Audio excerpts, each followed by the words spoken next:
Feliz sábado, a igreja. Feliz sábado. Para quem não entendeu o propósito disso, explico depois, né? Havia um homem em cima do muro, de um lado Satanás e do outro lado Jesus Cristo, e Satanás ficava para ele assim: vem para cá, tá cheio de amigo seu aqui, vem aqui para o inferno, você vai ser bem recebido, tira essa coisa da sua cabeça, que aqui é um lugar ruim, que aqui é um lugar que vai te destruir, vem para cá, e Jesus Cristo do outro lado do muro, que era o rapaz em cima do muro, e Satanás dizendo: vem para cá, você é um querido, você o tempo todo nos serviu, você é uma pessoa simpática, carismática, vem para cá, e Jesus quer do outro lado. De repente o rapaz foi indignado com Jesus, olhou para a cara de Jesus e falou assim: o senhor não vai falar nada por mim? Enquanto você estiver em cima do muro, você já escolheu o seu lugar, né?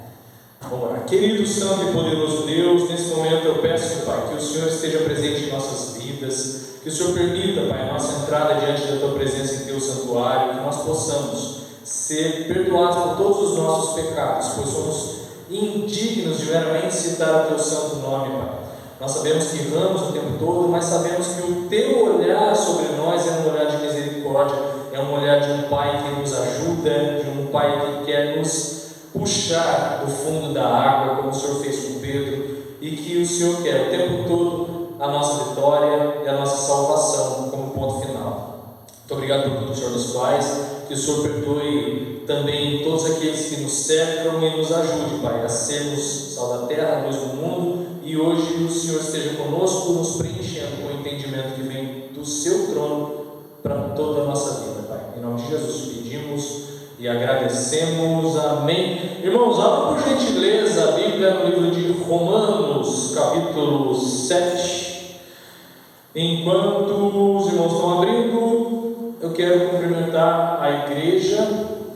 E se algum visitante está aqui hoje? Hoje não temos visitantes? Nenhum visitante hoje? Tem um visitante, maravilha. Agora sabemos, ele já é da casa, né? Somos compreendidos que não há mais visitantes entre nós, há irmãos. Qual que é o seu nome, irmão? Oliveira?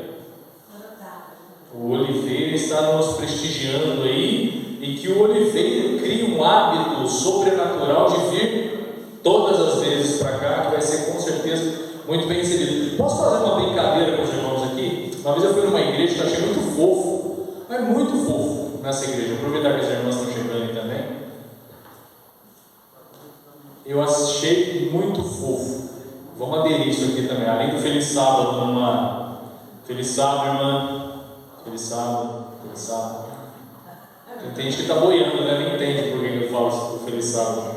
Eu já explico já. O Oliveira está nos visitando lá, aquele homem bonito lá no fundo lá.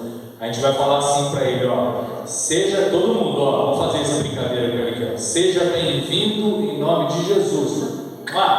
Vamos fazer isso para ele? Fica fofo, a pessoa se sente acolhida. Eu fui numa igreja uma vez em Cruzeiro, fizeram isso lá, nunca mais voltei na igreja. Mas eu me senti acolhido naquela hora. Mas não, vai funcionar assim, ficou uma boa lembrança. Vamos fazer para ele? Vamos? Todo mundo olhando para ele e fala assim: seja bem-vindo em nome de Jesus. Mas tem que ser junto, tem que ser sincronizado o negócio. Vamos fazer de novo, está no tempo errado. Vamos de novo. Seja bem-vindo em nome de Jesus. Pronto. Seja bem-vindo e permaneça, Oliveira, permaneça entre nós. O tema da nossa mensagem de hoje é liberdade. Liberdade. Nós somos seres livres, sim ou não? Na visão da igreja. Somos. Tem mais uma, não falaram. Perguntei se tinha mais visitante aqui na igreja. Acabou de chegar, né? Saltou de paraquedas. Qual é o seu nome? Neuza, seja bem-vinda. Para ela também, seja bem-vinda em nome de agora Oliveira, agora que o Oliveira já faz parte do corpo dos irmãos, você também vai fazer, tá? Seja bem-vindo em nome de Jesus. É para aderir, hein? Quando eu voltar aqui eu vim disfarçado aqui na igreja, quero ver se vocês estão matando. Quando nós falamos do quesito, né, dessa palavra liberdade, que é tão... Tem um filme fantástico que chama A Procura da Felicidade, e ele sempre fala sobre a liberdade. No caso ali, ele está falando sobre liberdade financeira. Nós temos a Estátua da Liberdade nos Estados Unidos, que é um marco ali, uma referência a algo, a uma grande conquista nas nossas vidas. Nós temos a liberdade também que as pessoas colocam na mente muitas vezes, entranham dentro de si, que é algo que nós temos a condição de fazermos o que a gente quer. Mas é bem assim? Vamos lá. Qual a definição aos olhos humanos sobre liberdade? Liberdade é classificada pela filosofia como a independência do ser humano, autonomia, autodeterminação, espontaneidade e intencionalidade. A liberdade pode ser entendida em um sentido amplo ou mais restrito, pensado como liberdades e definidas pelo direito. Ok. Aí tem 2 graus aqui. O grau de independência legítimo que um cidadão ou um povo ou uma nação elege como valor supremo, como ideal. E, no segundo, o conjunto de direitos reconhecidos ao indivíduo isoladamente ou em um grupo em face da autoridade política e perante o Estado, poder que tem o cidadão de exercer a sua vontade dentro dos limites que lhe faculta a lei religiosa. Ok. Dentro do quesito liberdade que o mundo expressa para a gente e nos ensina, nós vemos que as pessoas elas se perdem na liberdade, confundindo até com libertinagem, né? Eu lembro que quando eu era militar, as pessoas falavam assim: a gente tem liberdade, mas não pode confundir liberdade com libertinagem. Então a gente muitas vezes vai para um caminho onde essa liberdade que é ensinada pelo mundo, ela estimula que eu possa ter relações fora do meu casamento. Eu sou livre, né? Eu posso também fazer o aborto, porque o meu corpo, minhas regras, eu posso fazer o que eu quiser. Ontem a gente falou inclusive sobre o templo do Espírito Santo, que somos nós, né? Fazer as nossas próprias regras, a liberdade do ir e vir. Eu vou contar rapidamente um testemunho. Eu estava contando já para o irmão Eliseu esse testemunho essa semana. Eu sou, há 3 anos, vai fazer adventista do 7º dia. Eu sou cristão há mais de 30 anos, né? De buscar Deus e buscar encontrar a Deus. Eu encontrei, como já sabem, nesse testemunho, na igreja adventista por uma palavra que fez para mim toda a diferença, que é obediência. As outras nos dão a liberdade de não termos a necessidade da obediência, mas nós ficamos amarrados. Uma vez que eu não obedeço a Deus, Deus para mim não é mais Deus. Eu estou declarando para Ele: você não tem autoridade sobre mim. Se eu obedeço é porque não manda quem pode, obedece quem tem juízo. Então eu tenho que obedecer a Deus.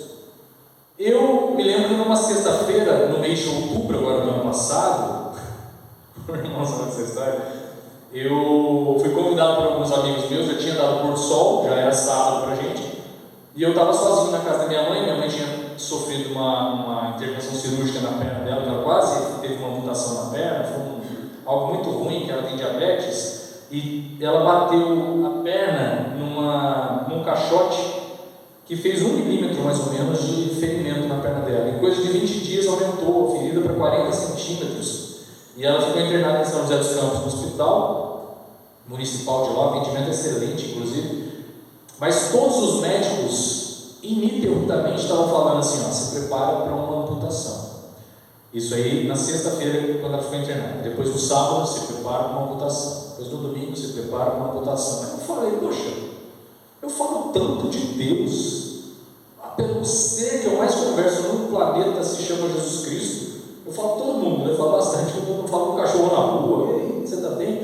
O cachorro abandonado, outros não. Mas eu falo com todo mundo.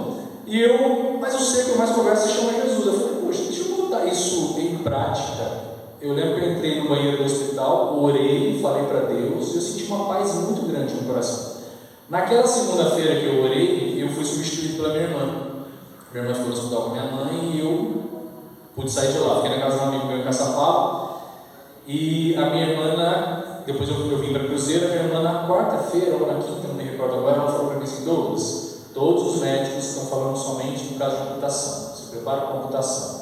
Se prepare então. Eu falei assim, não, fique em paz. Fique em paz. Eu já falei com quem resolve. O que os médicos estavam argumentando? Que do joelho para baixo dela não tinha circulação sanguínea nenhuma.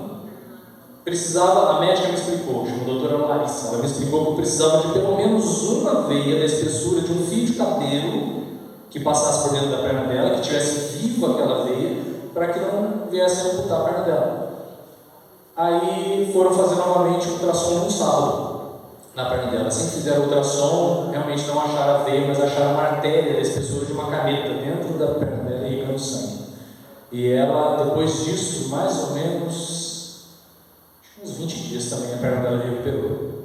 Então, glória muito a Deus por tudo isso aí, foi muito fantástico. Nesse período, ela teve alta, foi para a casa da minha irmã e ela ficou na casa da minha irmã. Eu vou falar sobre liberdade. Uns amigos ficaram me chamando. Ali em Cruzeiro tem um estádio lá, que é o Ezefic, vocês conhecem? Onde era uma faculdade, inclusive, lá. Não conheço por esse nome. Conheço por FAC, tem o Ezefic, fica perto de uma praça da Bíblia. Minha mãe mora ali na rua da Praça da Bíblia, inclusive, é muito pertinho. E começaram a me convidar. Douglas, vem pra cá, vem com a gente aqui, que estava tendo, dia 2 de outubro, aniversário de Cruzeiro. E começaram a me chamar para ir lá para um evento que estava lá. Eu cheguei nesse evento, eu falei assim, não vou fazer nada de errado mesmo, não vou comprar, não vou vender, não vou fazer o máximo, vou conversar com o povo ali, né? Eu cheguei, era um tux para cá, um tux para lá, uma mulherada dançando funk, eu falei, misericórdia, eu estou. Aí eu lembrei de Salmo, capítulo 1, que fala, não vos assenteis na roda dos escarnecedores. Escarnecedores muitas vezes são os nossos queridos amigos, e a gente muitas vezes não percebe. E eu estou ali. Aí eu perguntei para uma moça que é amiga minha, ela é famosinha, até foi atriz do SBT, inclusive chamando a Morisa. Eu falei assim, mano, você viu a Fernanda, que é a moça que mais me convidou, o esposo dela estava me convidando para ir para lá. Eu falei, não vi, daqui a pouco a gente viu uma muvuca, uma brigalhada que estava acontecendo. Eu falei, nossa, a Fernanda, estava meio da briga. Duas moças começaram a bater na filha dela, de 15 anos, eu entrei lá para separar, eu apanhei de todo mundo. Eu tomei soco para cá, para lá, falei, toma, lindão, não vos assenteis na roda dos escarnecedores, eu tomei tanto soco. Sai daí, ensanguentado. E tem um vídeo, e era muito, meu Deus, tinha uns 15 seguranças em cima de mim. Eu falei, parece que eu virei para a raiva, porque Satanás me ama. Gente, nós temos que ter a convicção disso. A gente é perseguido mesmo por Satanás. Enfim, foi um duelo de titãs ali dentro, e olha que eu cresci vendo os filmes do Rambo, viu? Não era para ter sofrido tanto. Mas aí depois eu até processar a empresa. Dava para processar, tudo, ficou todo mundo fomentando essa história de processo. Eu falei assim, não vou processar, quem está errado aí sou eu. Eu leio a Bíblia, eu conheço a Bíblia, quem desobedeceu fui eu. Aliás, não foi nem desobediência, mas foi ignorância mesmo. Não foi dizer, não vai lá, né? Eu poderia ter ido, não sabe, não estava fazendo nada de errado. Mas não era o ambiente. Eu poderia ter ido para qualquer lugar, mas ali não é o ambiente. Ali é a roda dos escarnecedores, eu não devia ter ido para lá. Enfim, e está muito claro ali em Salmo, né? Dentro de tudo isso, qual é a definição então? Se uma vez que o mundo é todo liberto, nós que somos pais, por exemplo, e amamos, né, nossos filhos, que hoje em dia tem até uma profecia de Jesus que ele fala que no fim dos tempos o amor de muitos esfriaria e pais matariam filhos matariam pais, e é só ligar a televisão até espirra sangue na sala, né? A gente vê tanta desgraça acontecendo, é pai deliberadamente matando uma criança, é filho matando pai. Hoje eu estava até comentando com o irmão Adriel, ali em cima, que às vezes dá para entender porque o filho mata o pai e a mãe. Porque a minha mãe hoje mesmo, ela estava falando, misericórdia, eu tenho um equilíbrio de Buda quase, porque estava insuportável. E a Bíblia fala em Colossenses 3, né? Pais, não irriteis vossos filhos. Enfim, minha mãe, como ela não é adventista e ela bate de frente contra, a gente percebe que tem um espírito ali querendo dominar, a gente usa a expressão a bruxa está solta, e muitas vezes está dentro das nossas casas o problema, né? E ontem eu até falei, muitas vezes dentro das nossas casas a gente fala assim, a minha casa é um verdadeiro inferno. Só que se nós temos o Espírito Santo de Deus, a casa tem que ser um verdadeiro céu. Satanás ele virá para cima, mas é a questão do discernimento mesmo, sair de perto, fazer uma oração, voltar, e a coisa vai apaziguar sim. que a gente tem que ter autoridade. A autoridade, ela está acima de cargos, de posições. Isso a gente vai falar no sábado, inclusive. Qual é então a posição de Deus referente a isso? Nós temos uma miséria muito grande em nós, que é esse combate espiritual, né, que nós temos de nós contra o nosso pior inimigo. Quem é o nosso pior inimigo? Nós mesmos, né? Nós somos nossos piores inimigos, mas nem Satanás chega perto do que nós somos contra nós. Só que nós podemos ser também nossos maiores aliados, se a gente só mudar uma chavinha de ter um comportamento diferenciado e de não querermos mais fazer o errado. Ontem eu falei, o sim tem o mesmo tamanho do não. Então a gente tem o discernimento de que vai de mim, o meu livre-arbítrio pode me conduzir a uma vida fantástica com Deus. Não foi o que José fez lá com a mulher de Potifar? Não foi tanto texto. Qual é então a definição da nossa miséria? Romanos capítulo 7, a partir do verso 15. Porque o que faço não aprovo, pois o que quero, isso não faço, mas o que aborreço, isso faço. E se faço o que não quero, consinto com a lei que é boa, de maneira que agora, se não sou eu que faço isto, mas o pecado que habita em mim. Só uma pausa aqui. Eu citei isso no sábado, quem não estava aqui, muitas vezes a pessoa ela é batizada, e muitas igrejas, com uma teologia satânica, ensina que a velha criatura fica morta lá no tanque batismal. É mentira. A velha criatura ela sai do tanque batismal pingando junto com a gente para fora. E a gente fora, o que tem de diferencial é um aditivo na nossa mente, só para mostrar para a gente o que agrada o coração de Deus e o que não agrada. Então, se eu tenho o hábito de roubar, vou roubar essa planta, e eu sei a partir de agora que se eu roubar essa planta, eu vou estar afrontando a Deus, vou estar desagradando a Deus, eu vou estar plantando e vou estar colhendo depois, eu evito. Posso fazer? Posso, mas sei que não devo fazer. Amém? Então, quando eu penso nisso, eu tenho um espírito mau que habita em mim. Espírito mau é é o meu comportamento, o meu caráter. E esse caráter, a Bíblia ensina o tempo todo que nós temos que mudar esse caráter. Outra teologia também muito perigosa é nós acreditarmos que, por exemplo, na volta de Jesus, nós seremos glorificados. Isso sim ou não? Seremos glorificados. Mas o nosso comportamento não vai mudar. Senão Jesus não está criando robôs em série. Agora você não vai fazer mais o que você fazia. Os nossos hábitos têm que ser mudados aqui. A gente tem que mudar o comportamento aqui. Então, se a igreja é cheia de fofoqueiros, cheia de gente falsa, cheia de gente, enfim, com todos os defeitos que nós sabemos que nós temos muitas vezes, a gente tem que procurar mudar aqui. Botar o joelho no chão, jejum, oração, enfim, lutar contra nós. E a partir daí a gente olhar nos nossos defeitos uma meta de cura, uma meta de transformação. 19. Porque não faço o bem que quero, mas o mal que não quero, esse faço. 20. Ora, se eu faço o que não quero, já não faço eu, mas o pecado que habita em mim. Acabei de falar. 21. Acho então esta lei em mim, que quando quero fazer o bem, o mal está comigo. Porque, segundo o homem interior, tenho prazer na lei de Deus. Mas vejo nos meus membros outra lei que batalha contra a lei do meu entendimento e me prende debaixo da lei do pecado que está nos meus membros.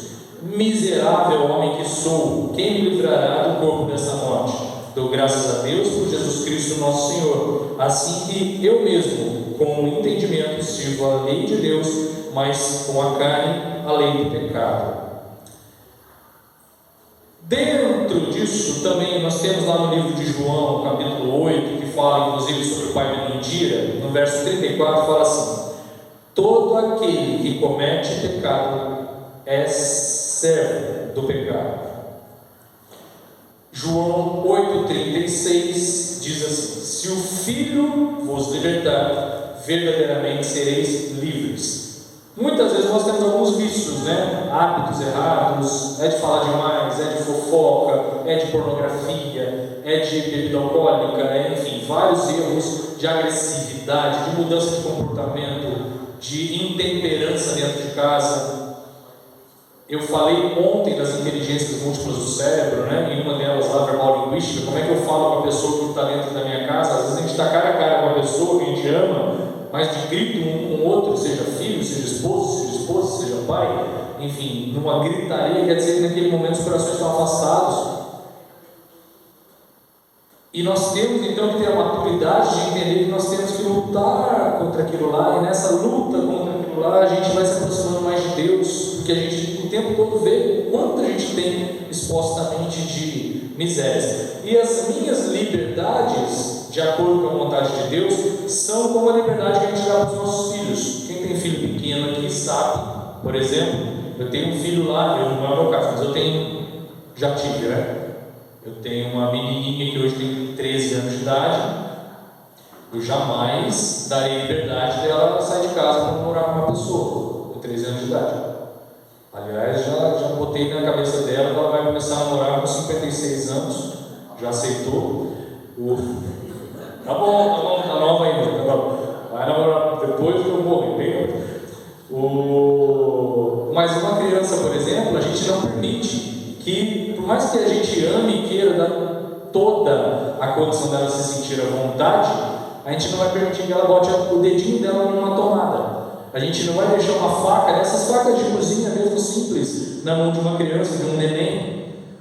Como será então a visão de Deus sobre nós? Nós sabemos que se uma criança pegar uma faquinha daquelas que cortam pão ali, aquela faquinha de cozinha, e ela tem ali 1 aninho de idade, a probabilidade de dar um problema é muito grande, de furar um olhinho, coisa básica assim, né? Furar um olhinho, decepar um bracinho, alguma coisa, é tudo básico. Decepar acho que não, mas um corte profundo sim. Ou enfiar o dedinho na tomada, tomar um choque elétrico ali muito grave, podendo vir até óbito. Nós, como pais e como seres humanos limitadíssimos no conhecimento, sabemos disso. Imagine Deus. Então, que liberdade Deus deu quando Ele falou lá para Abraão: sai da tua terra, da tua parentela e vai fazer a minha vontade? Nenhum. Abraão não teve liberdade. Vai fazer o que eu quero. Sai, vai fazer o que eu quero. Que liberdade Ele deu também lá para... Lembra que Abraão teve lá a promessa que ele seria pai. Aí a mulher dele, Sara, ficou ansiosa. É um quesito feminino, né? Ansiedade demais assim. Aí ela colocou a serva dela, Agar, para ter uma relação com Abraão, e nasceu lá Ismael. Aí Deus falou: não era essa sequência. Você fez o que você quis, vamos desfazer. Não era essa sequência. Mas vieram os árabes, né? Ismael, a descendência de Ismael, eu sou dos descendentes de Ismael, as 12 tribos de Ismael. Nós somos assassinos, hein? Não pode faltar mais culto aqui, estou vendo um por um. Posso colocar uma bomba na cara de cada um. Então, assim, quando a gente percebe isso, ele não teve a liberdade, não pode fazer do seu jeito, você vai fazer do meu jeito. Não vai ser com Agar, vai ser com a sua esposa, Sara. Depois os amigos de Daniel, Nabucodonosor vai e faz a estátua gigantesca de 60 côvados de altura por 6 de largura. Vamos ver se vocês estão se ligando do que eu estou falando agora. Onde eles cultuavam lá 600 deuses. Lembra disso ou não? O que eu estou falando aqui? 600 deuses, 60 de altura, 6 de largura. É o quê? Nabucodonosor, ela tinha essas medidas, não tinha? Quantos deuses eles acreditavam? 600. Eu fui numa empresa dar um treinamento, olha que louco, vou contar um outro testemunho. Fui numa empresa dar um treinamento lá em Osasco.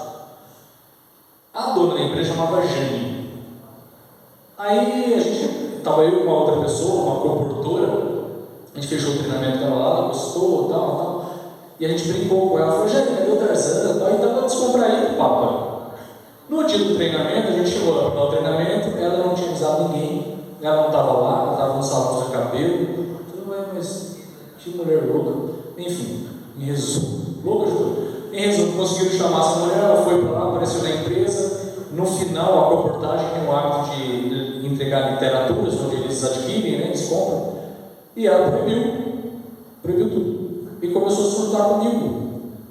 E falou para mim: eu não vou com a tua cara, eu não fui com a tua cara, eu não fui com a tua cara. Eu falei: mas então, eu vim fazer o melhor possível aqui dentro, eu estou do calmo, fui fazer o melhor possível aqui dentro, mas eu não fui com a tua cara. De novo ela falou: mas então, mas eu gostei de todo mundo aqui dentro e tal. Aí ela falou de novo, mas eu não fui com a tua cara. Ele ficou me cutucando. Aí eu fui para a minha página 2. Eu sou até a página 1 legal, demais. Depois da página 2 eu mudo um pouquinho. Eu falei, mas eu também não fui com a tua cara. Falei, não. Eu falei, mas eu não fui com a tua cara. Aí já o bagulho desandou ali. Sei que no final, ela começou a gritar comigo e falou assim: você veio falar de Deus aqui dentro da minha empresa? Que foi sob a autorização dela. Ela falou assim: existem mais de 600 deuses. E eu nunca tinha explicado disso. Lá no Egito, depois na Grécia, enfim, eles acreditavam em 600 deuses. A profecia de Apocalipse 13, que é o que eu estou falando aqui, eu acho que os irmãos não estão se ligando, mas fala de 666. Se vocês fizerem um estudo com o pastor Ariel Oliveira, ele vai mostrar exatamente o que eu estou falando. A besta do Apocalipse ela vai se representar através de uma imagem. Foi criada em Aparecida do Norte, eu vou falar sem pudor mesmo, mas aqui em Aparecida do Norte foi criada uma gigantesca estátua ali de Nossa Senhora, né? Vocês estão sabendo, então? Já viram ali ou não? Não viram? Tem uma estátua ali, eu não sei a medida, mas ela é gigante. Já viu? Viu na televisão? Tem uma estátua gigante que foi inaugurada no ano passado até ali. Então, Satanás ele pega no coração das pessoas. Quando a gente fala de mãezinha querida, a gente sabe que toca muito no nosso coração. E os seres humanos católicos, principalmente, com todo respeito, minha família materna toda católica, mas os seres humanos católicos têm essa adoração pela Maria, por ser mãezinha. E Maria é uma criatura, meramente uma criatura. E o que Satanás quer fazer é tirar o foco do Criador e nos levar para a criatura, seja qual for. Os tiros são para todo lado que ele dá. Ontem, quem estava aqui, eu falei que tem uma moça amiga minha que estava me perguntando sobre física quântica. Física quântica é eu acreditar nas coisas que o universo vai me dar de retorno, tudo que eu planto. O universo ele tem o mesmo poder de uma goiaba, nenhum, perto do Criador. Agora, olha o tamanho do nosso Criador, o tamanho desse Criador. O que acontece com a gente de falha é que a gente acredita que o nosso Criador é só aquele rapaz que morreu na cruz, que ele é como nós aqui fisicamente, com 2 pernas, 2 braços, que ele é um serzinho daquele, inofensivo, mas ele é Deus Todo-Poderoso, que está em todos os lugares. Ele está aqui nesse momento, está lá no centro de Macumba, nesse momento, está dentro de um prostíbulo, nesse momento, está dentro de, enfim, ele está em todos os lugares, pois ele é onipresente. Não é verdade? Então, assim, o poder dele para salvar e o desespero dele para salvar me lembra muito aquele filme. Quem assistiu aqui, A Lista de Schindler. Assistiram? Alguém assistiu? Não? Era um judeu, um alemão, que ele, por ser alemão, ele podia salvar. Ele era um alemão que, por ser alemão, ele podia salvar os judeus do Holocausto nazista. E ele tinha uma fábrica de panelas, e ele começou a contratar judeus para que eles não fossem mortos na guerra. E depois ele se desesperou, porque ele não tinha mais nem recursos mais para comprar as pessoas, ele ficou desesperado para ajudar. Ele era um alemão, mas não concordava com o que a Alemanha estava fazendo. Então, o nosso desespero é esse. Eu vou dar um spoiler, porque eu vou falar aqui no sábado, mas eu vou falar. Então, eu vou falar 2 vezes. O Espírito Santo está me cutucando para falar.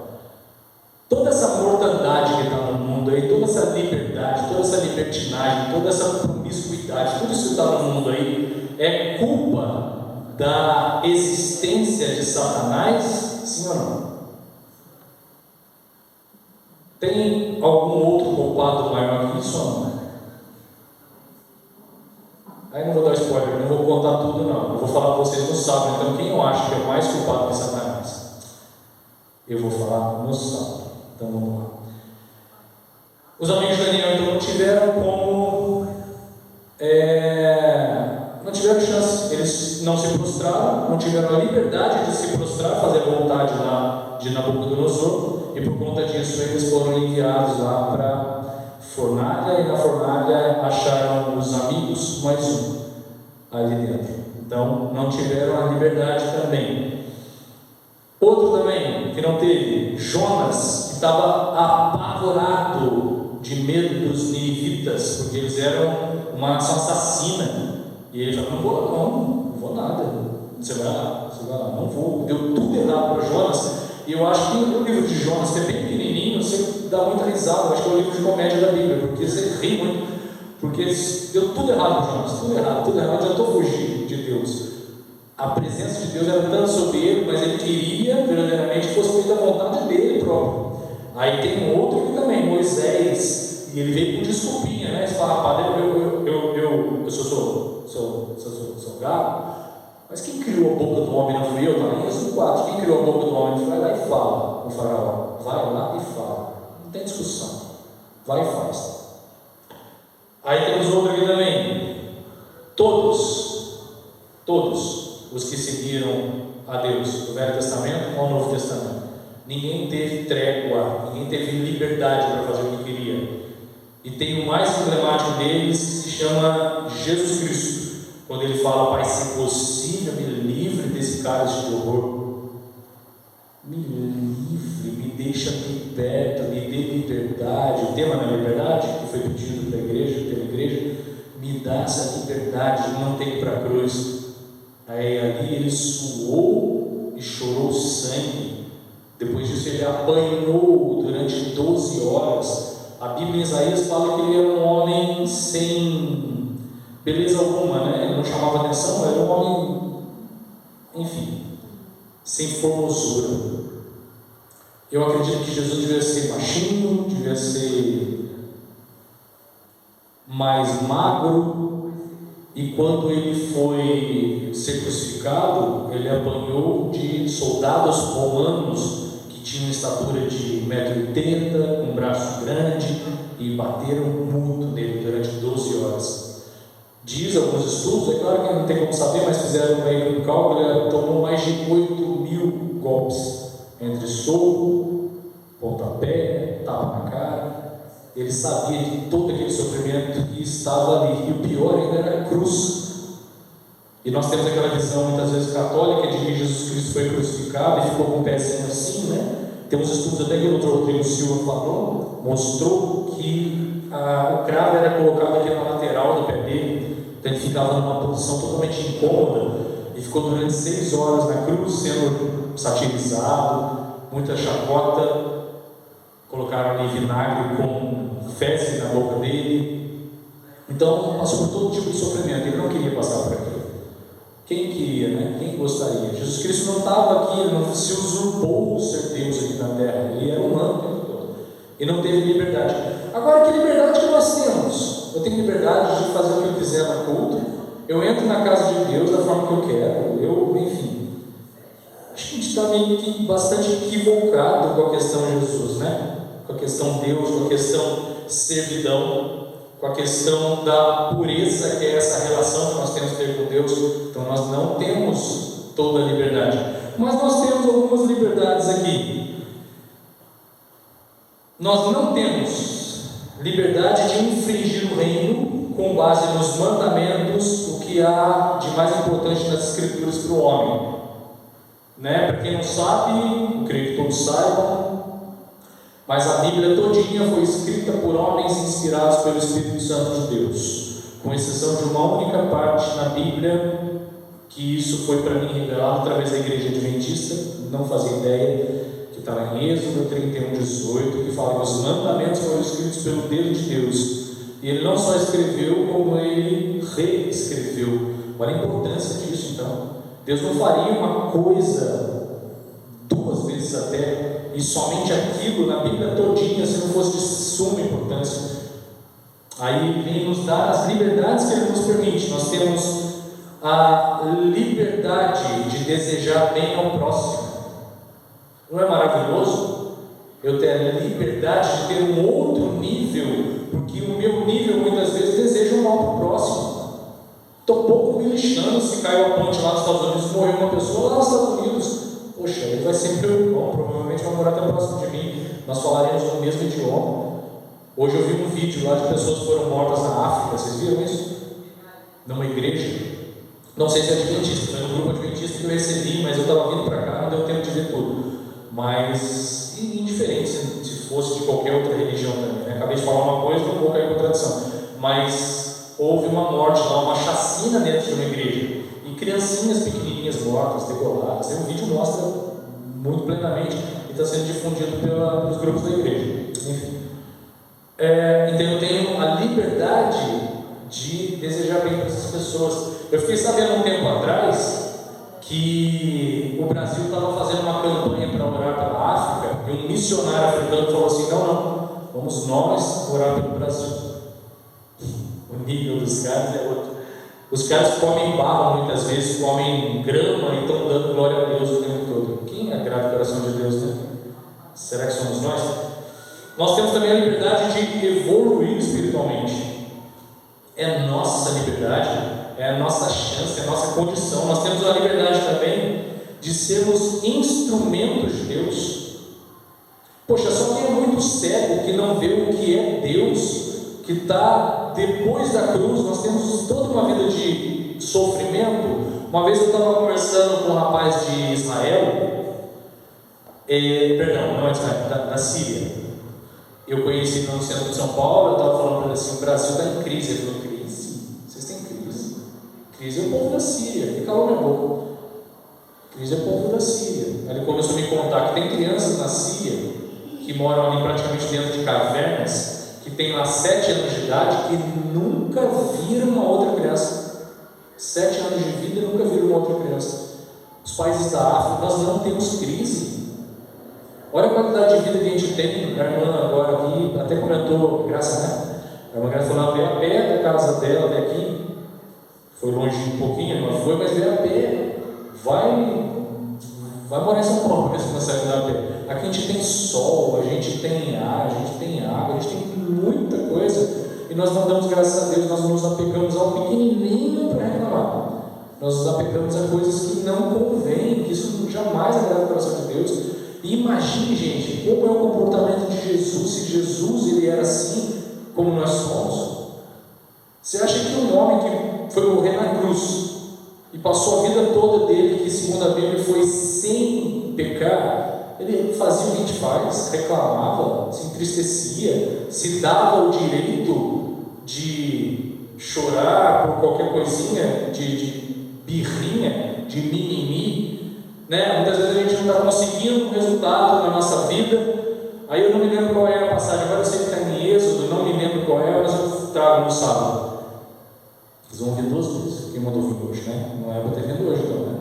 Mas eu vou falar essa passagem no sábado, que Jesus fala assim para Moisés, quando Moisés está apavorado na frente do mar vermelho ali, ele começa a clamar a Deus: já não falei que eu vou fazer? Diga ao povo que marche, vai fazer. Já não falei que eu vou te ajudar? Então diga ao povo que marche. O mar na frente dele, bateu o cajado, abriu o mar e foi. Então muitas vezes falta a nossa iniciativa e não ficarmos lá na murmuração que não agrada em nada o coração de Deus.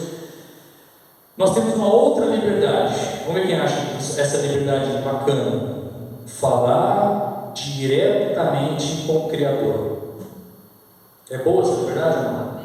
Nós não temos intermediários mais, a gente tem condições de falar diretamente com Deus. Eu aprendi a orar na comportagem. Às vezes a gente fala assim, eu até perguntei ontem também na segunda inteligência que a gente falou ontem, né, que é a lógica matemática. Para quem não assistiu o culto ontem, eu recomendo, porque a gente falou sobre as inteligências múltiplas do cérebro, está no YouTube, a quem quiser o link eu mando também, ficou muito legal aquela mensagem de ontem. Mas eu aprendi assim, o que eu tenho para resolver na minha vida? Quais são as coisas que estão me angustiando? Eu tenho ali um aluguel, eu tenho a minha água, eu tenho a minha luz, eu estou com um filho dando problema, eu estou com o meu carro com defeito, eu estou com... Coloca ali, pontua ali numa folha vários problemas da sua vida, coloca lá no seu quarto, num cantinho de oração e vai falar com Deus. Começa a falar com Deus sobre cada assunto e bate um papo com Deus. É isso que Ele quer, essa relação. Às vezes a gente não vai falar com Deus, pode brigar, amém. Não é só isso, vai bater um papo, como está falando com um amigo, com um psicólogo. Às vezes a gente vai para uma clínica psicológica para falar com uma pessoa que é um mortal que não resolve nada. E Deus ele vai resolver. Além de termos a liberdade de falar com o nosso Criador, nós temos também a condição, a liberdade de mantermos o nosso nome limpo, não as PCCRAs somente, mas temos condições de manter o nosso nome limpo no livro da vida. A gente está ali com Deus e conversando com Deus, e manter o nosso nome limpo. Pai, eu errei, me perdoa, e ele segue em frente. A gente não tem tempo, Satanás muitas vezes coloca na nossa cabeça: você errou, aí, perdeu a salvação, acabou, Deus te odeia. Ele coloca na nossa cabeça muitas vezes, você não é digno, a gente sabe que a gente não é digno, mas a gente é máquina, a gente tem que ir para cima, a gente tem que ser soldado para este exército de Deus, a gente tem que ir para o campo de batalha, porque pior do que muitas vezes tem uma pessoa que está perdendo a salvação. Eu já tive a compreensão do que é o caminho para a salvação, e muitas pessoas estão fora sem saber. Eu sei que quando eu faço a curva para entrar aqui, eu não conhecia a igreja, né? Quando eu faço a curva, tem um centro de banda ali na esquina, não tem? Quem daqui foi lá já para bater um papo com aquele povo? Eu não, como assim eu não? Nós somos os mensageiros, nós somos os anjos, daqui a pouco é que se fala, não é? As 3 mensagens angélicas, elas dependem de nós, Deus precisa de nós, é um grupo, é um corpo, nós precisamos falar. Tem outras denominações também aqui, que não guardam o sábado, afrontam a Deus muitas vezes sem saber.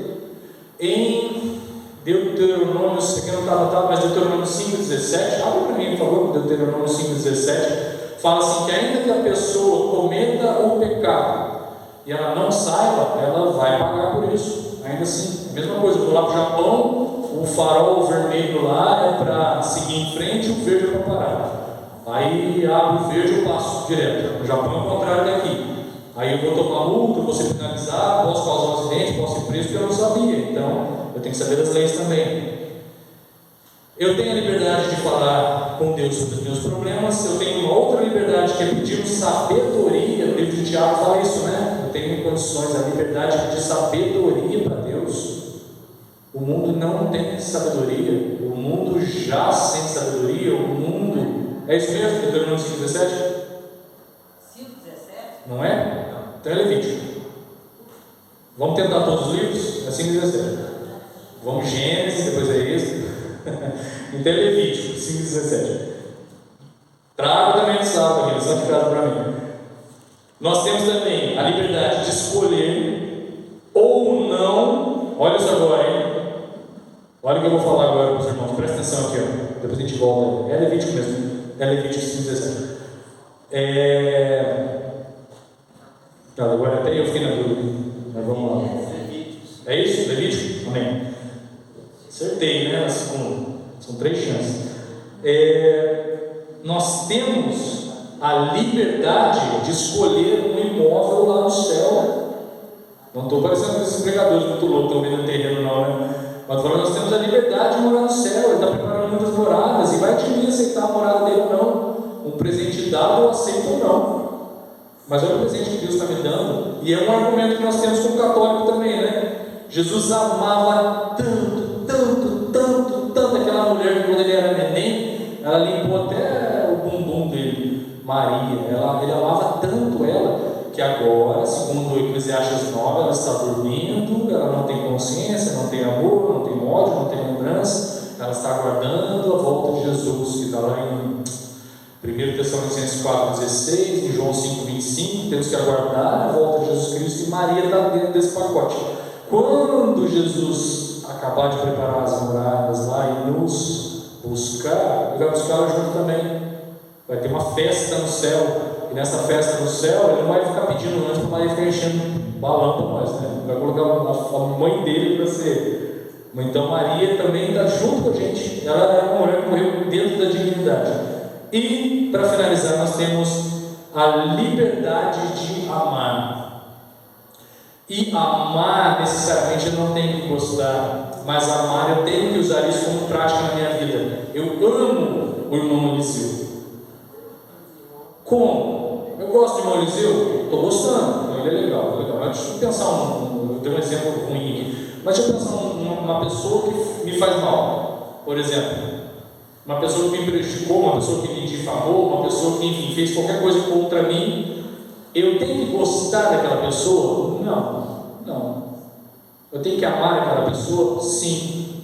E o que é amar? Ela precisou de mim, eu estou à disposição.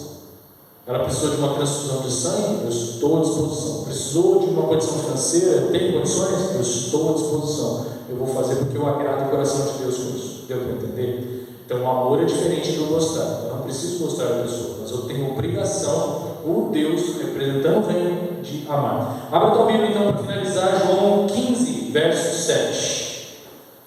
João 15, verso 7. Lá está escrito assim: se permanecerdes em mim e as minhas palavras permanecerem em vós, pede o que quiser que vos será feito. Há uma contradição nisso tudo que foi falado? Nós temos a liberdade, então, poxa, eu posso pedir o que eu quiser que vai me ser feito. Então eu quero uma casa, carro, apartamento. Não, se não for a vontade de Deus. Por isso que eu tenho que permanecer em Deus. Se eu permanecer em Deus, eu passo a estar dentro da vontade dele. No mundo estão ensinando muito sobre as bênçãos de Deus, nós buscarmos as bênçãos de Deus. Só que o que a Bíblia ensina o tempo todo é buscarmos o Deus das bênçãos. É bem diferente. Muitas vezes ele vai dizer não com total amor por nós, para que a gente não perca a nossa salvação e não perca a nossa relação com ele, e comecemos a adorar coisas que não convêm para o Espírito Santo.